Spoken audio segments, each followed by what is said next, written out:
Welcome to The Other Dimension with the team, Damon Penny, Ben Winfield, and Louisa Brown.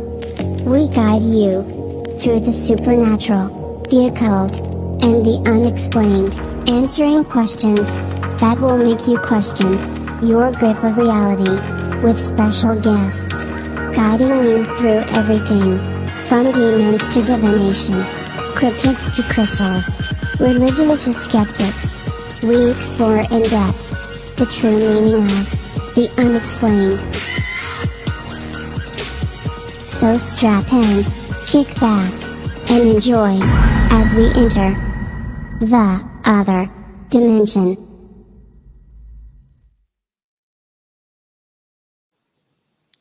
Hello everyone, and welcome to The Other Dimension.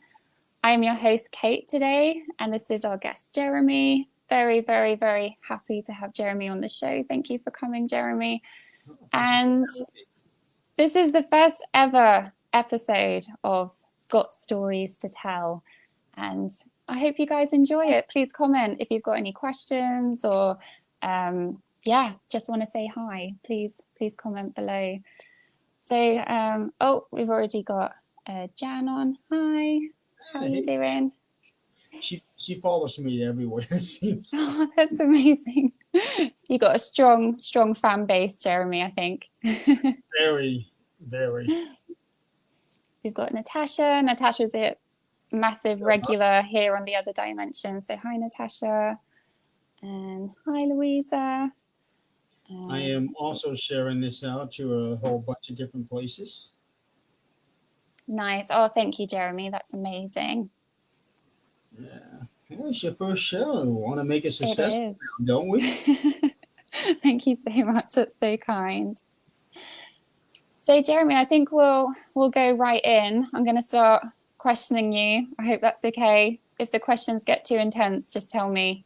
Just be like, stop, Kate. Too much. Trust me, almost nothing phases me, so yeah, we're good. Awesome. I think I'll start with the writing part, because most people know you as a writer. You're very, very good at writing. I've actually read a few of Jeremy's work, and it's incredible, incredibly nice to read.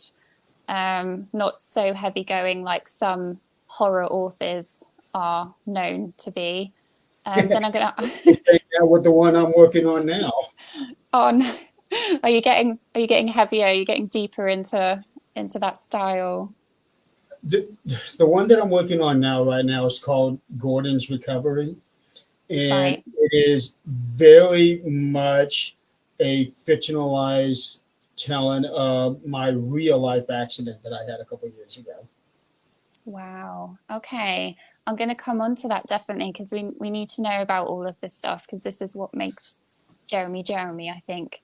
Definitely. Thank you so much, Jan. Really, really appreciate that. A little bit nervous, but I'm good. No need to be nervous. Oh, thank you, Jeremy.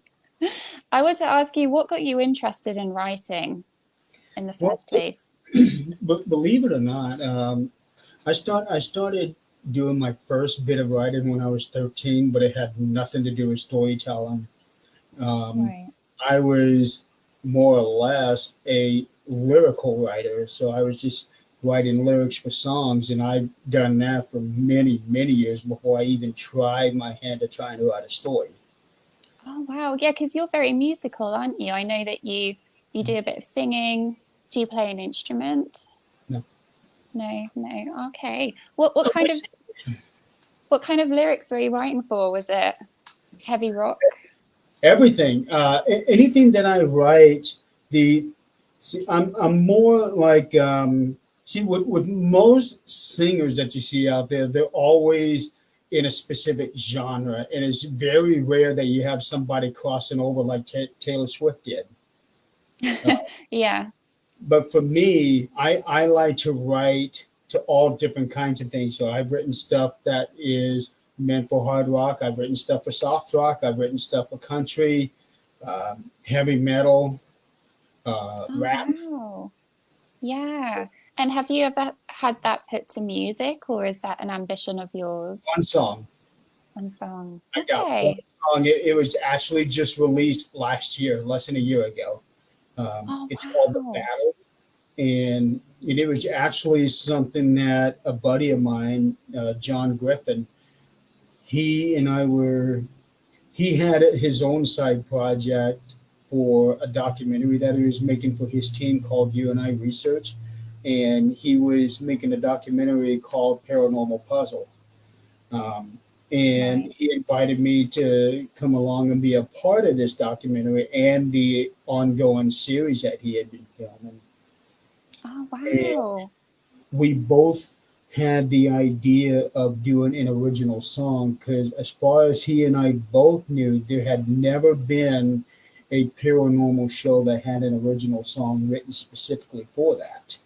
So, what Right. I wanted to do was write something along the lines for his brother who died a couple years ago, and I wanted to write about the struggle that he was going through, and also the struggles that John went through, and the struggles that I went through. And in 20 minutes, I had a lyric all fleshed out.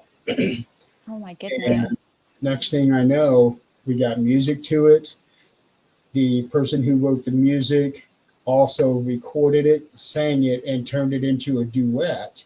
And John put it out on YouTube, and I started promoting it. And next thing I know, hey, where's your version of it?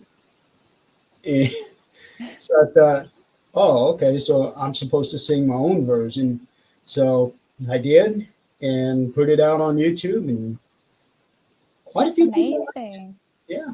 Oh, we'll have to share that on the page, definitely. That would be great. Hi, So I Jacqueline. should say hi, Jacqueline. She's another member of things. She Um, is. yep. And hi, Hugh. And How you doing? I can actually Oh, say I have a song out in the world, which for many, many years I thought would never, ever happen. yeah. That's a massive achievement. That It really is. is. It is. And Definitely. honestly, it would not have happened if it hadn't been for John. That's great. And I feel like that the lyrics that you wrote, because you said they're from personal experience, it's real life things. With your writing, does that give you the drive? Is that how you process things, is to write them down and get them down on paper? It does. And most people when they write stuff, they're always writing on the computer, type, type, type. For me, when it comes to doing the lyrics, it always has to be done by hand. I cannot do that with the keyboard. Now, with writing Right. stories, that does come with the keyboard. So for me, it's one or the other on both of them. Um, and and it's not just from my own personal experiences of writing lyrics. I also have the ability of putting myself into someone else's shoes and writing a lyric based on their experiences and write it in such a way as if they were writing it. Right. And, I and see. I've had a number of people come up to me and say, hey, you know what? This sounds like something that I went through. Well, it's because it was. Yeah, that's incredible. And you've been through a lot, Jeremy. We're definitely going to cover how much you've been through personally, if you don't mind. Just going to catch up again with the comments. Pickle Nick is in the house. He says, glad to see your first show here. Thank you, Nick. It wouldn't be possible without you and Jeremy, so thank you. Um, Jeanette Bean is here. Hi, nice to see you back. Was driving out to find Phil to investigate. Oh, that's a shame it's raining. Oh, sorry, Jeanette. I And take it she's over Adrian, in the UK. yes, she is. Yep, quite near Ben and Lou, I think. And David, hi, David. That's my buddy from the UK. Uh, Nice. David and I have been friends for, oh, damn, how many years now, David? And the reason that we know, the reason that he and I know each other is actually through our favorite singer, Richard Marx. And Oh, he's the reason why I write stuff. And David, we have this fun thing where I call him Bad Fan all the time because he made some just a simple little mistake, just very tiny. And I thought I gotta razz him, so I wrote down Bad Fan, Huddy, Bad Fan. Next thing you know, he just took that name and ran with it. Oh, that's so nice. Can I ask, what was the name of the singer again? Richard Marx. I have to say, lost on me. Is that a country singer? Is it? He's considered a pop singer, but he started out rock. Right. His famous songs are "Right Here Waiting," "Hazard," "Should Have Known Better," "Endless," Okay. "Now and Forever." Yeah, I can Oh. name the songs, but I'll have those are to check him out. oh, to me he is the best there ever is. Yeah. Okay. That's credible. I'm definitely going to go and check him out. When was he around? Like, was it the 80s or? His best era was from 87 to about 93. Okay. But he just keeps on going because he continually reinvents himself. After his career started kind of winding down, so he decided to flip the switch and become a writer and producer for other artists, and did that predominantly for maybe about 10 years. And then next thing you know, all of a sudden, his own career just start coming right back up again, and it honestly has not stopped since. Oh, that's good for him. Definitely. Oh, nice. In Bonnie, fact, hi. I am actually going to be Okay. seeing him a week from tomorrow Oh, where is he playing? in Fort Wayne, Okay. Is that which state? Indiana. Indiana. Nice. Okay. I'm still getting used to geography in the States. Nice. So yeah, I'm actually going to be seeing him a week from tomorrow in concert. So now I haven't seen him in 4 years, so this is going to be a lot of fun, a lot of new music. Yep. Yep. Nice. I guess David's not going because he's in the UK, right? Yeah, he's in the UK, but Richard was over there last year, I think it was, David, and he went to go see him. Oh, David nice. actually runs a worldwide group page on Facebook for Richard Marx. Oh, nice. Okay. So yeah, really a super fan. Even though he's a bad fan, he's still a super fan. Super bad fan. Yeah, he really is. But the bad fan thing, it been a running joke for so many years. Oh, nice. Yeah. Nice. Well, let's get back to you, Jeremy. So so you said you started with lyrics, writing kind of poetry and that kind of side of it, then you got into the writing. How did the writing come about? Why did you kind of progress onto that? I was in my 20s, and by that point I had read a few Stephen King books and a number of different artists actually. And I thought, I kind of want to try my hand at it. And I actually had a story about a soldier coming back from the Vietnam War. And it was actually kind of a joke what I wanted to do because the name of the book was going to be called Smile. And it was something that was going to really piss off my mom because she was a collector of the yellow smiley faces back when it was big. And what I wanted to do was to have something that had the cover of a smiley face, but it was an evil grin with blood dripping down the side of it. Oh my gosh. But after I got about 40,000 words into this thing, I completely lost the story. I did not know where to go once I got to a climatic point to it. I knew how it was going to end, but once I got to about the middle of it, I did not know where to go from that point to the end. Right. But recently, I think I've got it figured out. But I haven't gotten back into it because I've been writing all of these other stories. So for Sure. about 10 years, I had actually stopped trying to write stories. I had started three different ones at the time and Wow. just didn't get anywhere. So okay, lyric writing, that's what I do best. That's what I'll stick with. And then um, after I had my accident, I had nothing going on, and somebody actually said, you really need to write a book. So Hmm. I thought about it, and then in September of 22, I thought, this is it.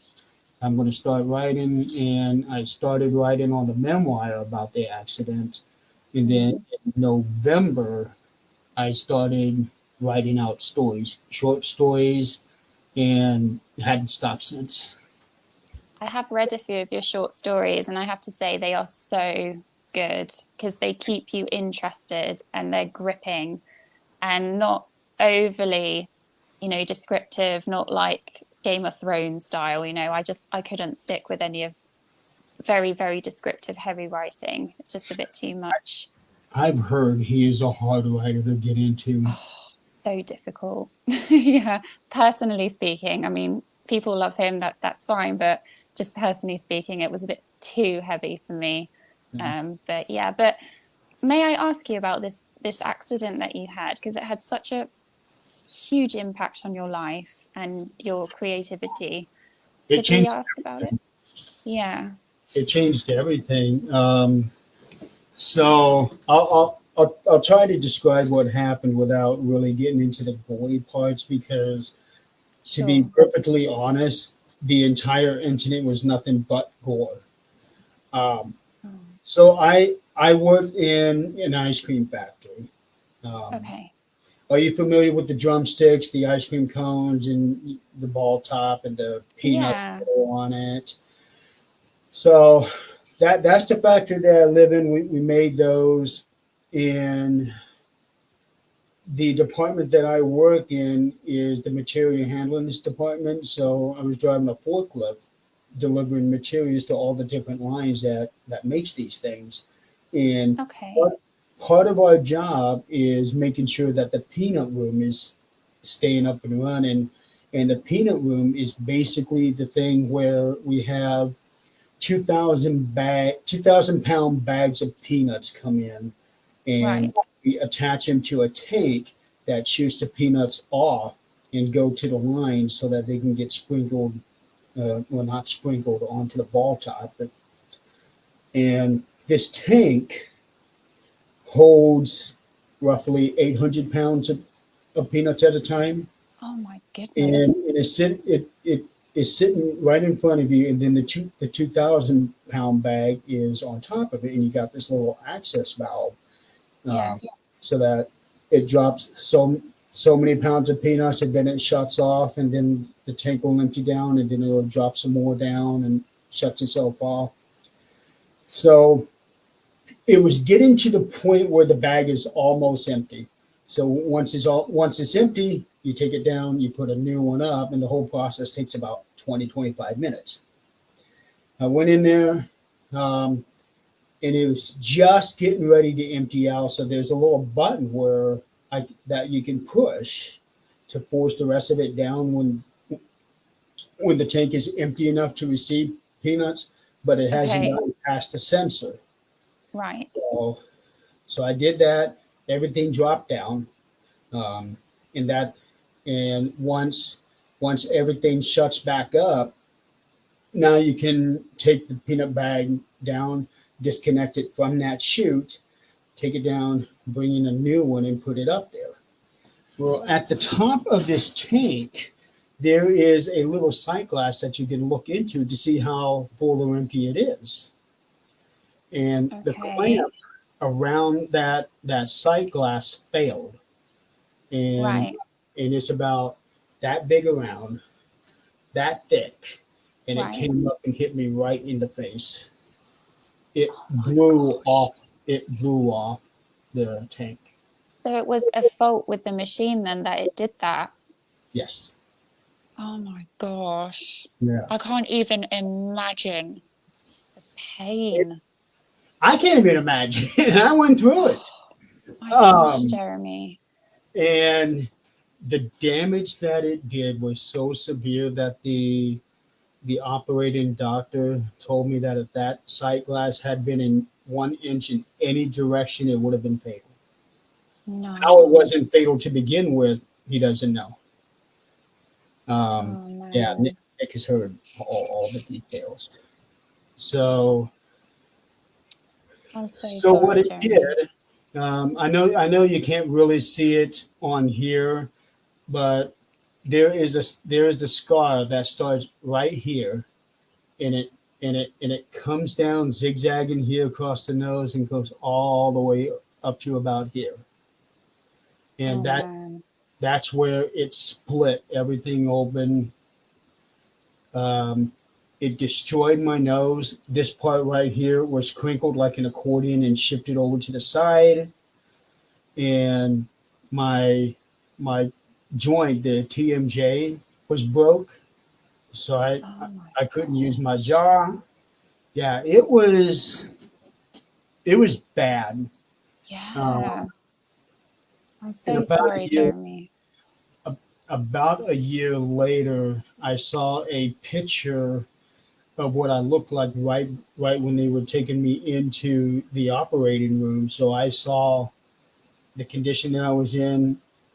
This whole side was all swollen up. My eye was swollen shut, so I couldn't see out of it for 10 days. And then once I was able to see out of that eye, I had noticed that the eyeball itself had shifted and everything was coming in at an angle.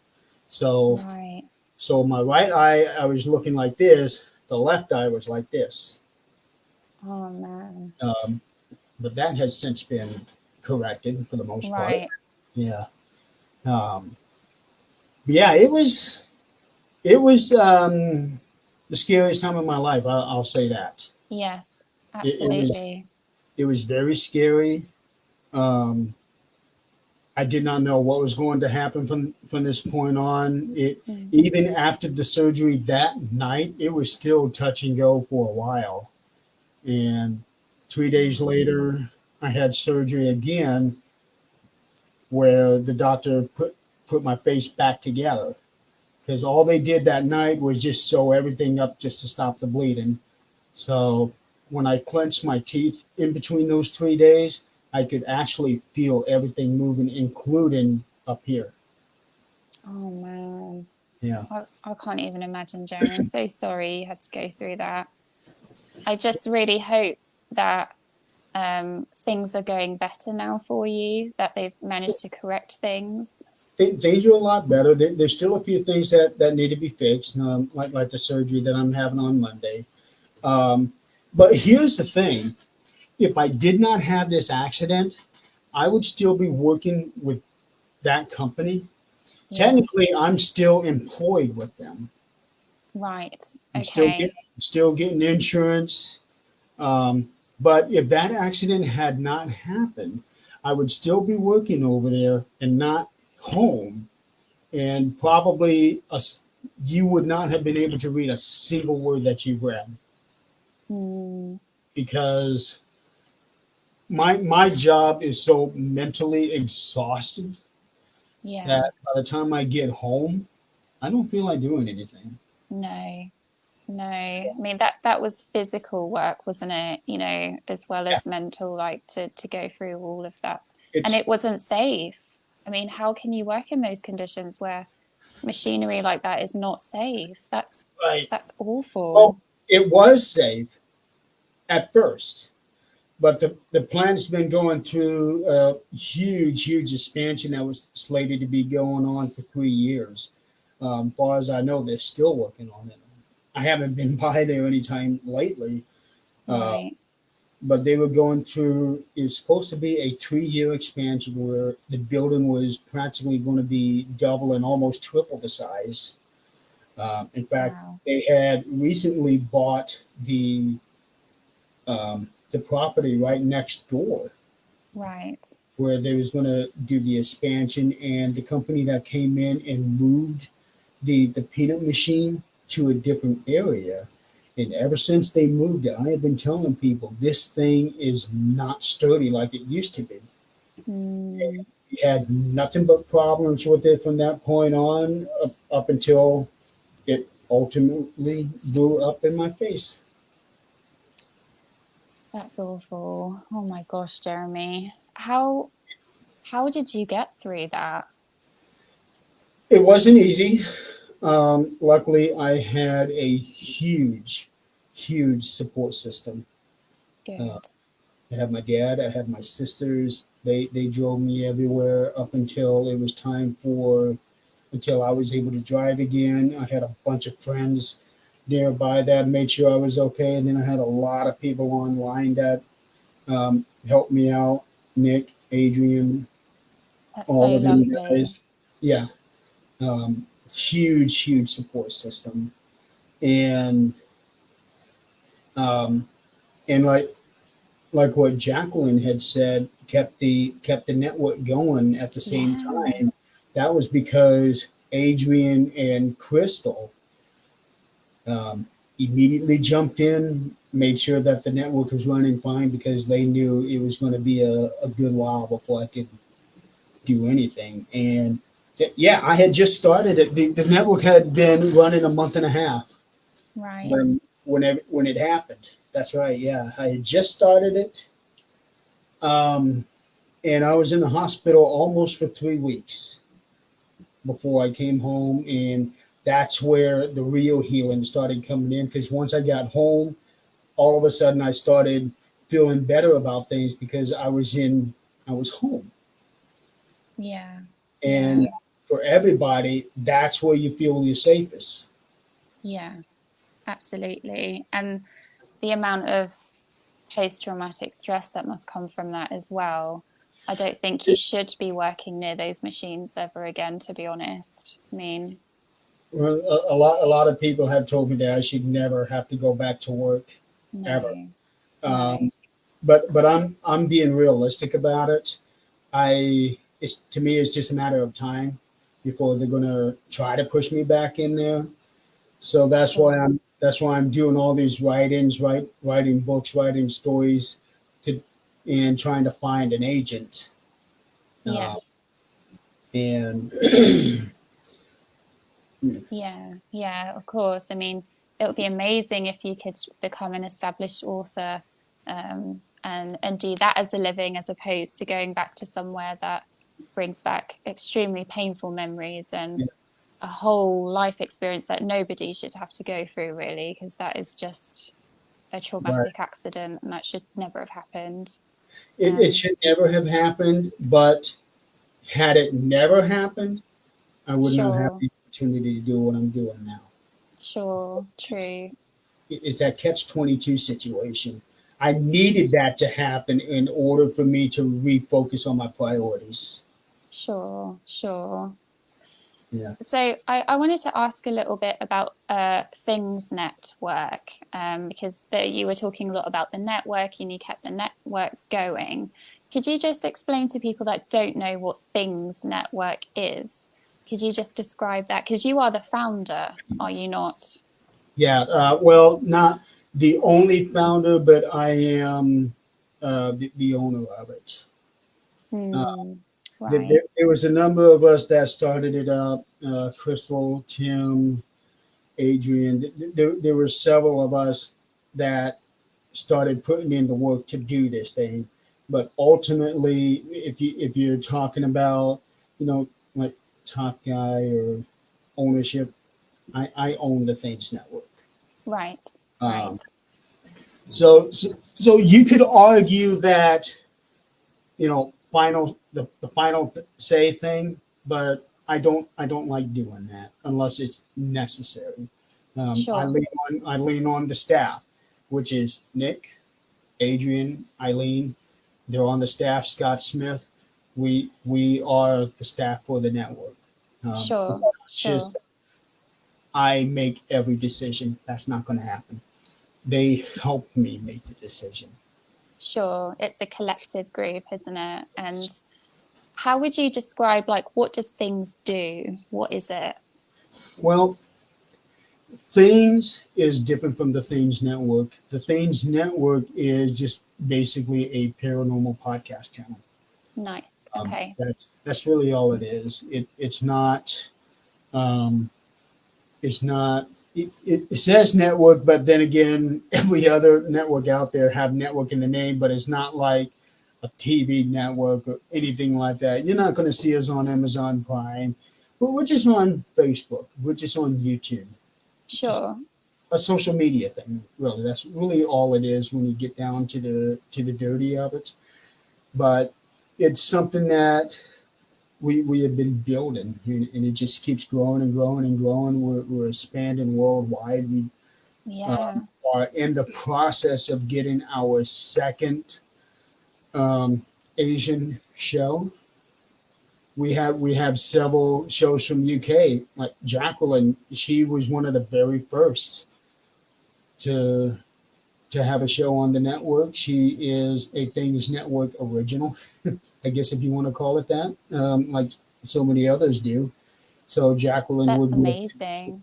yeah. Now Things, that is the paranormal investigations team. Right. That's where we do the serious work. Um, the Hmm. the podcast thing, for better or worse, is something that we do for fun. It's something that we enjoy doing. We enjoy talking with other people, meeting other people, and trying to get some exposure for them. Much like in the case last night, the show that I had with the gals from the other side. Um, Oh, yes. for the Chris, it was her. I think she said it was her second ever podcast she's done, and for Haley, it was the first ever she has done. She had never appeared on camera for a podcast, and they wanted to promote the show that they're putting out on Amazon Prime. So, Oh, wow. yeah, Yeah, I have to say, when you look at the Things Network, it is incredible how many shows and interesting shows that you have. I mean, you range from the paranormal, you look at even ufology, you like UFOs, all that kind of stuff. Every sort of paranormal, supernatural, extraterrestrial, like it's all covered. Or even if you just want to have a chat with interesting people, different people, I think you've got like, is it 4 shows a day at, some days, like every day there's something going on. The schedule is very, very vast, and all the countries and all the states, you've got things, Illinois, haven't you? You've got things where you are in India, like there's all the states are involved. It's honestly incredible, Jeremy, like what you and your team have done with Things Network. it really is, and so much of the credit, honestly, goes to everybody on the team because it's not just one person behind it. I may have started things, I created it, but it's Yeah, because of everybody else that helped make it expand. yeah, And sure. that's what teams need. That's what Jacqueline said perfectly. It brings together people from all over the works and And the world, and it's, and we don't just cover the paranormal spectrum. We got yeah. some shows that talk about serial killers. Um, Oh, we also yes. have a show on Monday morning that is for veteran mental health. Yep. It's we just try to cover everything because honestly, if you talk only about the paranormal, you're going to get bored Hmm. with it after a while. Yeah. So you want a little bit of variety, and that's what I want for this channel. And just a few weeks ago, we got our very first paranormal game show. Oh, wow. I didn't know that. Oh, that's It comes amazing. on right after Supernatural Talk. Nice. Nice. Oh, that's really interesting. So basically, if you haven't checked out Things Network, you have to find them on Facebook. You have to add them. They have so many shows. I also think that the mental health one is so important nowadays because, a lot of people are struggling.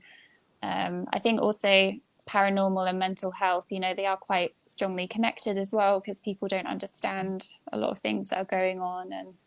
And yeah, just it's incredible, honestly. can I ask, where did the idea for this come from? Because I know that you said, yes, it's a group of you, but you did kind of create it right in the beginning. So where did that come from? I created Things Network, but I'm not the one who had the original idea. Right. The guilty party for that one is Jan. Okay. Nice. Now, it's I can go into a very long descriptive story of how it came to be, but the short of it was that we as a team, and this is before we had Illinois, Colorado, the state chapters. It was just Things. Yeah. We were a part of another podcast network, which is how I got my start in the podcast world with 13th Dimension. Yeah. And there's some bad things going on with the ownership of that, which it was said that I was an owner, but Right. I wasn't really, because it was all, well, this is my network. I decide what we're going to do. I don't care what any of you guys say. Pretty much like that. And then some other shady stuff that was going on.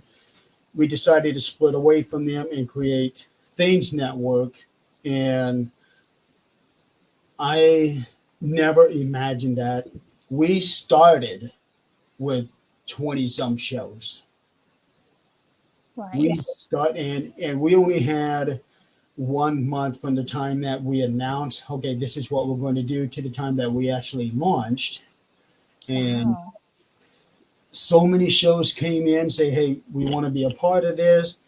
And I thought, okay, people trust us to, broadcast them, to promote them.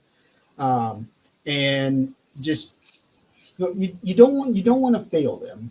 No, sure. And yeah, some shows have left, but the shows that we have been just wonderful. Yes. Yeah. And I know that you talk a lot about unity, don't you? Keeping things without drama, like Tom's just said. Yeah. that's something that people find out about me real quick, is that I detest drama. I loathe it. If you're going to bring drama into my little circle, guess what? You're going to find yourself outside the circle real quick if you don't figure out your problems. Yeah, good. Because I don't want it brought in here, because we don't need it.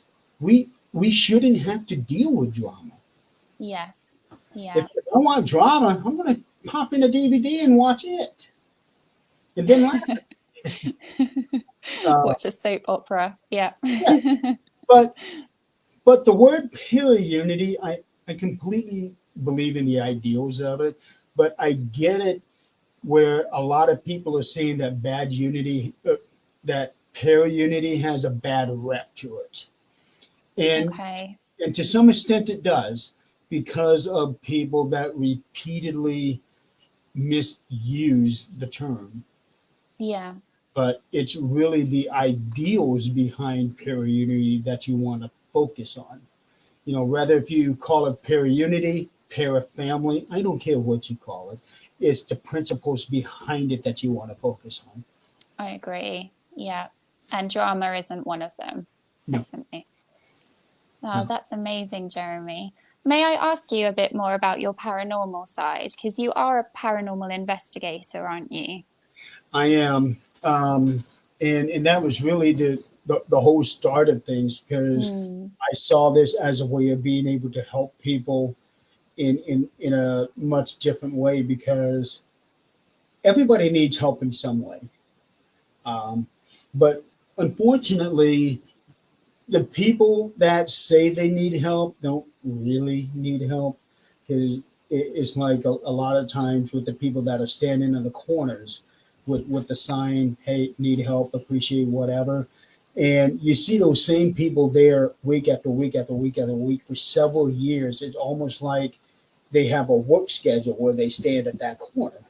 And around here, it seems like that they have a rotation of 3 or 4 of them. Right. And it's always the same corners. And there have been times where there was one guy, he was actually caught on film. He was in a wheelchair, and all of a sudden, he gets up, folds the wheelchair up, and then goes into what appeared to be a very expensive car and drove off. What? Yeah, that was actually featured on the news here in town years ago. What? Hmm. That's so So, bizarre. right. So I just focus on helping people Yeah. who feel like they're going through something in their home and they can't figure it out. That's where we come in. We come in, and we're not just automatically going to say, "Oh, you got knocks on the wall? Yeah, you got a demon." We're not going to do that. We're going to figure out what's going on. We're going to be checking everything, um, checking the electric, checking your gas, anything Sure. that could cause the noises, anything that could be causing the smells that you're getting, or seeing if there's something that's leaking into the house that you can't tell, like carbon monoxide or something like that. And stuff Yeah. like that can cause you to hallucinate, not visually, but also auditorily. Right.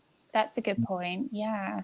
So you're very much a skeptic until there's stuff that you really can't explain, and then you would label that as paranormal. Because I kind of want to I, know what's in Jeremy's brain. What's your belief? I wouldn't even necessarily label it as paranormal. I'll just call it as, yeah, you got, um, I would call it as something that I can't explain. I don't want to Right. say it is paranormal because I may not be able to explain it, but somebody else might be able to, or maybe Right. you might be able to. So what is your view on ghosts and spirits? Are you a believer? I'm a believer. Hmm. I have seen some stuff. I've heard stuff. I've smelled stuff that should not be. I've felt stuff that it's. I've seen some stuff. Could Uh, you could you tell us about one of the most significant things that has happened that you thought, okay, yeah, there is definitely something. well, there was a time, actually, when it was me and Nick, a few people, we were at a Masonic temple in Kansas. Oh, Big place. Think of it. It's 160,000 square feet in a box. oh my 8 floors goodness. total. Um, Wow. Something on that top floor was playing peekaboo with me and Nick and the other people. So you could see something? We couldn't see it. We were hearing something. Right. And it was almost like it was running us in a circle in a goose That's so chase. weird. Um, Yeah. there was another time, and I was actually talking about this last night with the ladies from the show after the show when I went to Waverly Hills a few years ago. Um, the what they call the death tunnel, the body chute. Right. Because that wasn't a mental asylum, was it? Or It was a Waverly Hills? tuberculosis hospital, Oh, okay. Right. and after it was a tuberculosis hospital, it was also more or less like an old folks home. It was like a geriatrics home. Right. I see. And that is actually where I think that most of the problems is coming from that period of time instead of the actual tuberculosis thing. Mm, Um, but Waverly is known for the tuberculosis, so they focus on that aspect. Um, right. but I was in that tunnel, and with this tunnel, I can easily spend an hour and a half in there by Mm, myself. mm, One time I went in there and it just had a different feeling to it. I right. kept feeling like something was going to charge at me, and Oh, I ended up leaving after 15 minutes. I couldn't stay there anymore. It was just that feeling that I should not be here. yeah. It does not want me here. Yeah. Yeah. May I ask, when you were feeling that in that situation, do you feel like there is an intelligent spirit there, or do you think it's sort of like a stone tape theory? What is your theory on that with ghosts? I don't really know. I can't say that it was just one thing there that didn't want me there. It was almost like maybe there was a bunch of them there, and they were saying, "Get out." Because usually, if you Right. just have one person there saying, "Hey, get out, get out, get out," it's not going to phase you.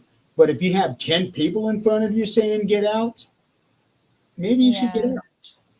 Yeah. Uh, So it's like that oppressive feeling that yeah. you should leave. Hmm. That's interesting.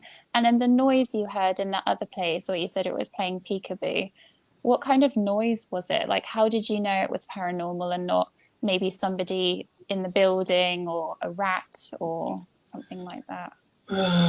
Nick, can you help me out with that one? Because I really don't No know. worries. Um, it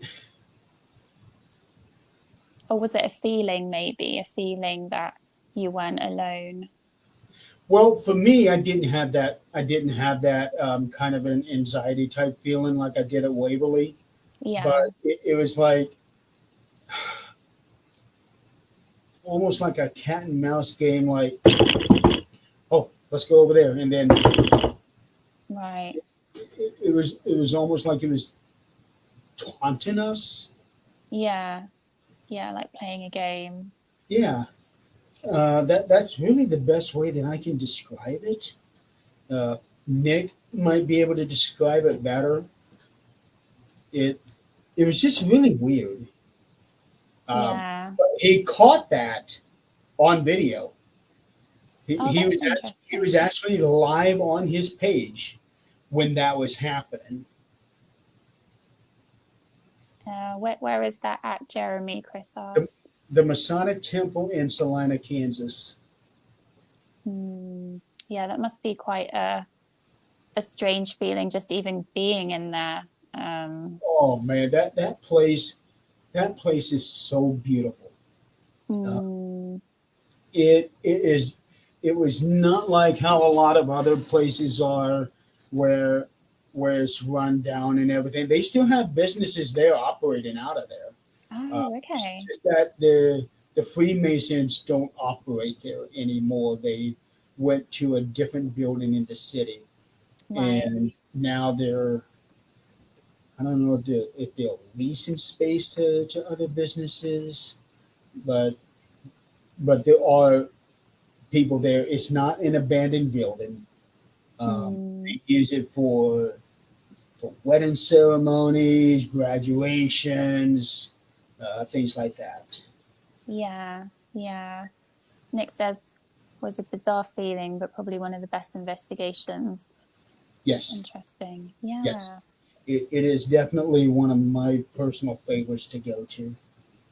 What's your actual theory, though, on ghosts and spirits? Like, do you think that there is an afterlife, or do you think it's just memories, or maybe is it extraterrestrial? Like, if somebody all out just asked you about what you believe the paranormal to be, what would you say? I can't really say definitively one way or the Mm, sure, other because no because one knows. there are so many theories, and a lot of these theories make sense. Yeah. Um, and it could be any of them. Do I think that there's a possibility of an afterlife? Absolutely. Mm, I am the kind who is more of, if you can think it, it's possible. yeah. Um, there were some people who believe, with time being a man-made construct, that all of time is happening at the same time, Yes. and somehow we're kind of bleeding into that other reality, if that Sure. makes sense. Yeah. Yeah. Yeah. Uh, That's true. Maybe a bit of different dimensions, everything happening all at once. Time is very relative, isn't it? Um, And I do believe in other dimensions, multiple alternate realities, because I know somewhere there is another me out there that is the Stephen King of the your dream. Yeah, um, yeah, but I don't subscribe to just any one theory because I don't I don't want to take that chance of being absolutely right about something yeah. that's wrong. Yeah, I mean, of course, of course. There was something I read the other day which kind of blew my mind a little bit, but it was somebody was describing a pregnancy. So when you're just a tiny baby in your mum and you're there and maybe you're about to be birthed, right? The baby must be kind of doesn't isn't aware of its existence. It's not even breathing, right? Because you don't even use your lungs then when you're a baby. You're just growing, you're developing. And then that trauma of, being birthed, you think you're going to die. The baby, it doesn't know it's going to be born, he or she. They just think that they're going to die. It's all like an internal survival thing, isn't it? That's basically because you are being removed from an environment that is all Yes. you know and put in somewhere else that is completely alien to you. Exactly. But isn't that very similar to death? There was a good point made that we are also scared of going through death and passing through and going into somewhere that we have no idea exists, or even if it does exist, because a baby doesn't know that. So it's kind of a rebirth again. That's why they talk about rebirth and thing. And I was like, that's quite interesting, actually. Quite an It, interesting theory. it makes sense because, in a way, if you really think about it, we are still the baby, and there's a reason why they call it Mother Earth. Yes. And Yes. Earth is essentially one big womb. Yes. Mind blown. Yeah. Crazy. So Yeah. it makes absolute sense. And plus, if you're able to break through that barrier, like 20 or 30 people have done, it's it's easy getting out and Yeah. getting out into that vacuum of space, but getting back then is a pain in the ass. Yeah. Can never Because you're, happen. 'cause you're literally going through fire getting back in here. Yeah. Yeah. Yeah. Oh, Chris has put something good. Vibrations and frequencies. Yeah. That's true. Every single thing has a vibration and a frequency. Very interesting. But yeah, I feel like we should do a show on theories. Get a group of us together and maybe talk about all these different types of theories. Isn't that the truth? Very true, Nick. Can I Isn't it ask? the truth, Nick? Can I ask you, Jeremy? You spoke about Stephen King. You are honestly, you're the only person I know that is a super mastermind regarding Stephen King. Like, everything about him, all of his I books. I don't know. I don't know if I would call myself that. I Uh, think you are 100%. Like, why Stephen King? Just curiosity. he has a way of literally bringing you into the story and making you feel like you're a part of the story. Yeah. He writes in such a way. Well, actually, in the book that he wrote called On Writing, he he says that when you're writing, Hmm. write the truth. Hmm.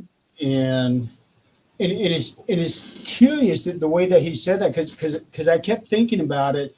Okay, he says write the truth, but you're writing fiction. Yeah. But when you write in fiction, you want to write it in such a way that it could be the real thing. I mean, That'll never happen. I've got my fingers crossed that maybe that will happen one day. I have to say, like, Stephen King, he is so, so, so good at looking through other people's minds and eyes, because I've spoken about this a lot with you, Jeremy, but Rose Madder, when I read Rose Madder and he sees through the eyes of this woman, it's just like, how is this a man writing as a woman? And it's so deep and so and that first intricate. chapter was heart-wrenching. Yeah. And I'm like, how does he do that? That is, Keep in mind, Stephen King is married. So and yeah. when he was writing Carrie, he leaned on her about the female side of everything, about female dialogue and all of that. She helped him out big time. You could almost consider Carrie as not written by Stephen King, but co-written by Stephen and Tabitha King. Right. I see. Because Yeah, she that's helped him out so much with the female dialogue, and plus she was just a handful of years away from high school, so everything was still fresh in her mind. So she was able to let him know, and plus he drew on his own experiences with some of the girls that he went to school with in high school, what right. they went through, and he was able to put that down on paper.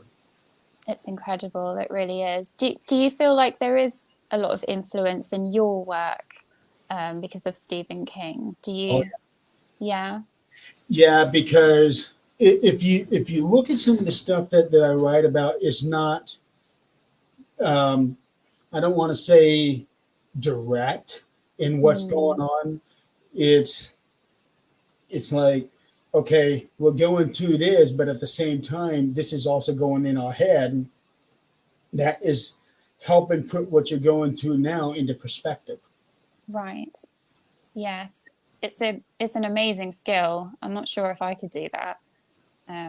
But it's like I've said, like your writing is really, really clever, really, really well written. Could you just tell us your genre of writing? I tend to stick in more the horror genre because that's what I Nice. know best. But that's not all I'm going to be writing about. I do write about supernatural stuff, but I also write about the very real, scary stuff. Yeah.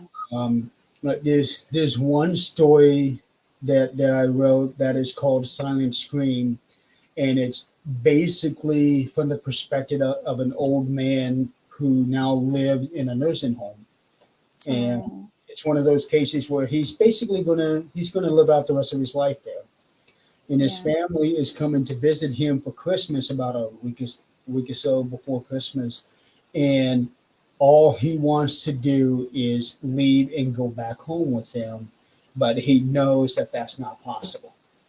Oh, that's heartbreaking. But it needs to be written because people, need to see it from their perspective as well. Yeah. Because you don't really think about that, do you? How it must feel and what they're going through.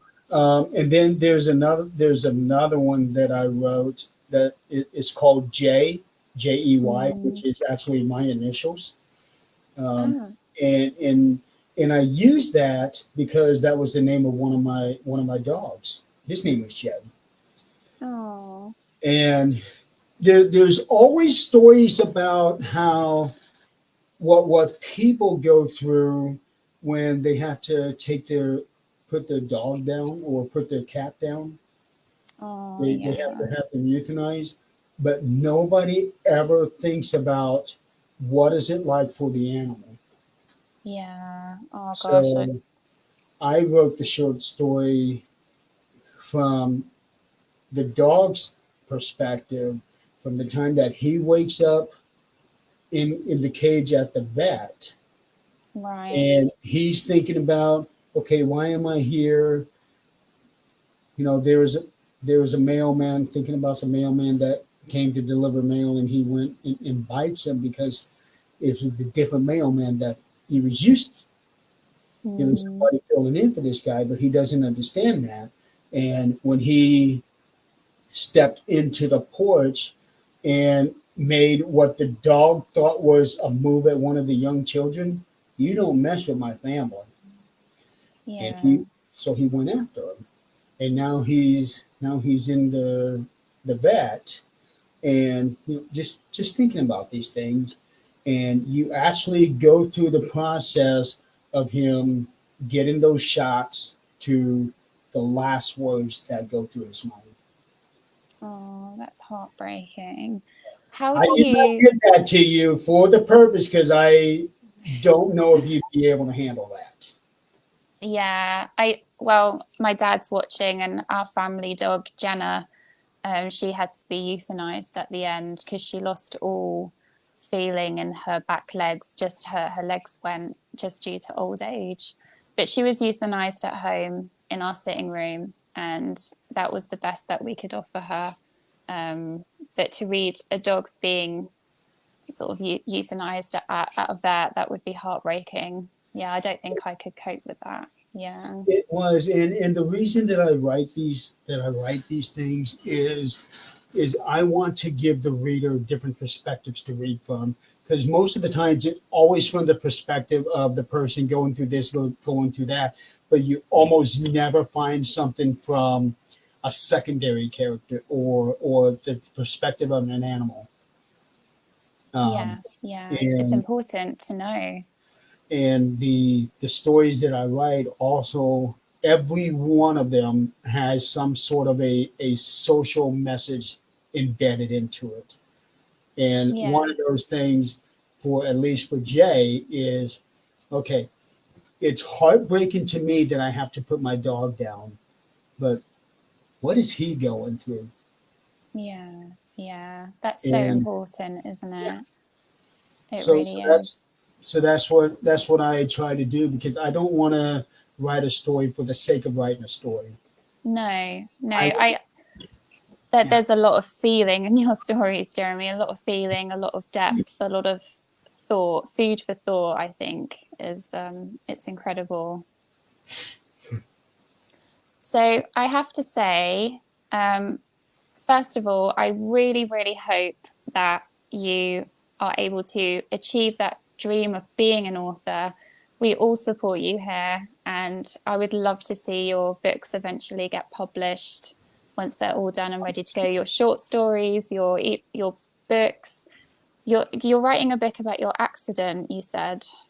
two of them. One is the non-fictional, so that goes everything what I'm really going through and everything beyond that. But Yeah. The one with Gordon's story is that, yeah, it's very much based on what I went through, and every feeling that I went through is in this book. But there is a supernatural element to it where you have your typical angel and devil on your shoulders, Right. and Wow. that is this one. And the devil in this story was created from the hatred and the bad feelings that the main character had after he had the accident. Mm, And there was so much hate in him that he mentally blocked it from everything. And when he did that, he literally created his dark half. oh wow. And it was so powerful that this dark half can now do things in the physical world. And That's really interesting.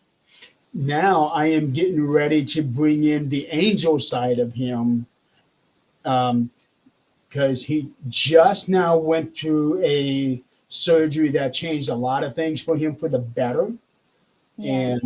and all of that feeling good create another half of him, or third, I guess now you could say, and he would be able to do stuff in the physical world. That's Uh, super interesting. It's such a good concept because I know that in a lot of Japan, um, Japan supernatural stuff, when they talk about a grudge and it can take on a dark form and it can, do things in the physical world. Like it sounds yeah. very, very familiar to that because it does come from a person. It comes from a bad experience, But negative energy. here's the interesting thing: the the dark part of him looks exactly as he did when he had the accident, but before he had that surgery to close everything up. So Right.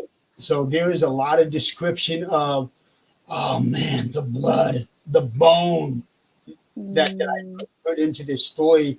I want you to see what he looked like, or what I Yeah. look like. And then the angel part of him is going to be, this is what he looked like before the accident. The good guy. Yeah. Yeah. That's so amazing, Joe. Like, I can't wait till it's finished. Chris said it should be a series of books. It totally could be. You could have your own This series. one isn't going to be a series. This is going to be just a single book. But I'm hoping to be able to tie it into a series that I am planning on. That is going to be similar to what Stephen King does with The Dark Tower, and ties it in with nearly every single book of his. Oh gosh, that's a lot of work and brain power. It's amazing. I know. Well, we've all got our fingers crossed for you, Jeremy. We hope to see a lot more of your work being available and coming out, even being published at some point. Thank you so much for talking about your accident. It Oh, thank you for having me. can't be easy, but we really appreciate that. And I'm so happy. You wouldn't know. I mean, they've done incredible, incredible work. And you have an operation on Monday, I know. So I just want to wish you all the best. Thank you. For Monday. Let us know how you get on, definitely. And yeah, thank you so much for being on The Other Dimension. I know that you have your own show called The 13th Dimension, and now we've got The Other Dimension. We're just creating a vortex, I don't know, of dimensions. Well, think of it this way: you get the 13th dimension first, and then the other guys, yeah, they're the next day. The other dimension, yeah, the next day. Something like that. Yeah. Thank you so much, everybody. So yes, we definitely have to do this again, Jeremy, at some point. I'd like to delve more into the paranormal side and know how you're getting on with your books as well and your writing. We can come back to it. Thank you, everybody, for listening, for commenting, for watching. Thank you if you're watching this back. And I will see you soon, definitely, for the next Got Stories to Tell. Thank you so much, Jeremy. Hi. Hi. All right. And Doing Lou. really good. Thank Just you. thought we'd jump on quick at the end to say we That's really awesome. enjoyed it. Thank you so much, Ben and Lou. It's been a really good show, and we know you're going to do great on all your others. Thank you so much. I appreciate that. Thank you, everybody. Oh Yeah, gosh, there's so many Jeremy. comments. That's so nice. Thank you, Jeremy. Awesome. Okay, I'm going to end it now. Thank you, everybody. And we will see you soon. Bye, guys.